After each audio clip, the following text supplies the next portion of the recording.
কদিন ধরেই শরীরটা একদমই ভালো যাচ্ছে না।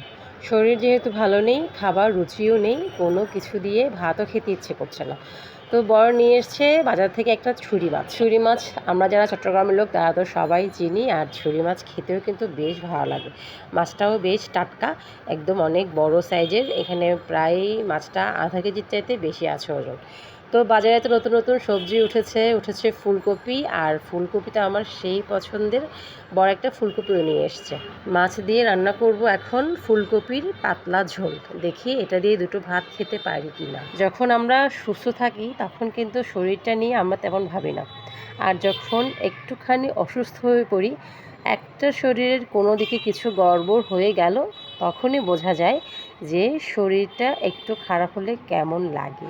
সংসারের কাজকর্ম তো মাথায় ওঠে, তার উপর হচ্ছে অন্যান্য ব্যাপার স্যাপার, যেমন বাচ্চাদের পড়াশোনা, ওদের স্কুল, সব কিছুরই পুরো একদম 12টায় বেজে যায়। মানে সংসারে কর্ত্রী যদি অসুস্থ হয়ে পড়ে তাহলে হয়ে গেল, কর্তা যদি অসুস্থ হয় তাহলে তেমন কিছু যায় আসে না, 2-1 দিন কাজে গেল না, ব্যাস।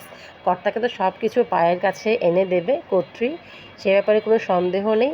আর যদি ঘরের কর্ত্রী অসুস্থ হয় তাহলে কর্ত্রীকে পায়ের কাছে এনে দেওয়ার মতো কেউ থাকে না, কারণ সারা জীবন তো সেই সবাইকে সেবা দিয়ে এসছে, তাকে সেবা কে দেবে এখন। যারা আমার মতো একা একা সংসার করেছে, যাদের কোনো একটা শাশুড়ি নেই, শ্বশুরবাড়ির কোনো লোকজন নেই সাথে, তাদের ক্ষেত্রে ব্যাপারটা একটুখানি অসুবিধা কিন্তু হয়। দুটো ছোট ছোট বাচ্চা, এরা আর কী বা বোঝে, কী বা আমার সেবা করবে, ওরা তো ওদেরকে নিয়েই ব্যস্ত।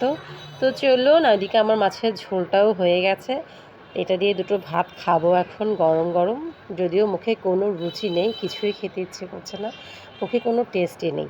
তো চলুন, ভাত বেড়ে নিলাম। আর নতুন তরকারি নিশ্চয়ই খেতে খুব ভালো হয়েছে, সবাই বলছিল খেতে ভালোই হয়েছে, কিন্তু আমার মুখে কোনো স্বাদ নেই। আমি কি মাছ খাচ্ছি নাকি গাছ খাচ্ছি আমি নিজেও বুঝতে পারছি না, মুখটা এতটাই বিস্বাদ হয়ে গেছে।